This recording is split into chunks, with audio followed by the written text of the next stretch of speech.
Hi, my name's Dave from Dave's Chimney Service in Methuen, Massachusetts. I just want to take a few minutes to go over the entire chimney system, just to let you know how it works. Let's start with the opening of the fireplace. That's what we call the firebox. This is where you would put your fireplace grate, your wood to start your fire. Right in front of that is what they call the outer hearth extension. That's a non-combustible material that sometimes is raised, sometimes it's level with the floor. What that is there for is to help protect if there's any hot embers that pop out of the fireplace, that it doesn't burn your floor or your carpet, or worse, possibly catch fire. I strongly recommend, if the fire is unattended, to put a screen or some sort of glass doors to keep it confined so you don't have to worry about that. From there, what we have is the ash dump door. Not every fireplace has one of these. It's a little flip trap door in the bottom of your firebox floor, where once the ashes cool down, you can actually dump it down inside. And then in the basement, there's normally a little square door that you would open to clean the ashes out.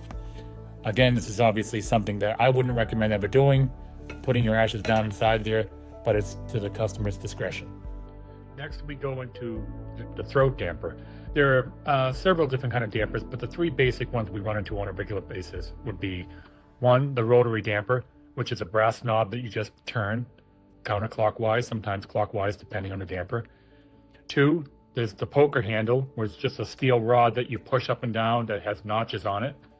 And three is the energy top damper, which is a spring-loaded damper that installs on top of your chimney and has a stainless steel cable with a spring on it at the bottom, bracketed to the inside of your firebox, that you pull on it to operate open and closing.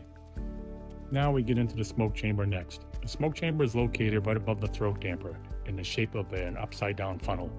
Basically what happens is smoke leaves the firebox, enters the smoke chamber, does a little turbulence before it exits the flue. Then we get into the liner. Most chimneys have a terracotta clay lining.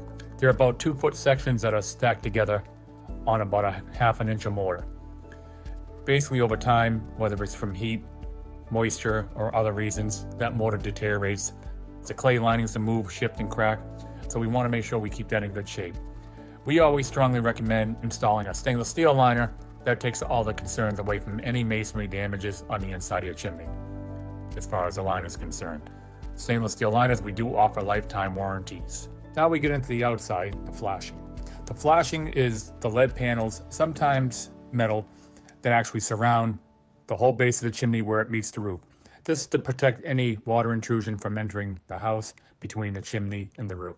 Then we get into the bricks and mortar along the entire chimney. The bricks and mortar are there to help protect the inner portion of the lining of the chimney. If any cracks in the bricks or mortar joints start to decay, that allows water in, that could cause problems to your inner liner as well. So you always want to make sure that the bricks and mortar joints on the exterior of the chimney are always in good shape. Now we get to the very top of the chimney, which is the chimney crown, or some people may even call it a cap, a masonry cap or mortar or concrete cap. Basically, it's a complete concrete top that covers the entire top of your chimney. This is where most of the water intrusion all starts. Water gets in, freezes, thaws, runs through the entire chimney system. This is when you start seeing water stains in your ceiling and your walls. So you want to definitely make sure you have the proper crown with the proper expansion joints. That's very important. Last but not least, the chimney cap. Basically, a chimney cap is looking like a big cage that we install on top of your chimney. We put it there for a few different reasons. One, obviously, to keep out any critters and debris. Most importantly, it keeps out any moisture.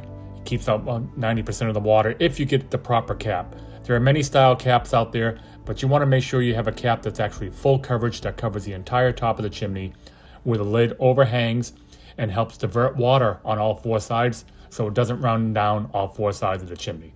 That's the proper cap. Your chimney is a system, and when a part of it fails, it can lead to leaks, damages, or even animals getting in. If you're noticing any of these signs, call Dave's Chimney Service today for a free estimate before it gets worse. Thank you for watching.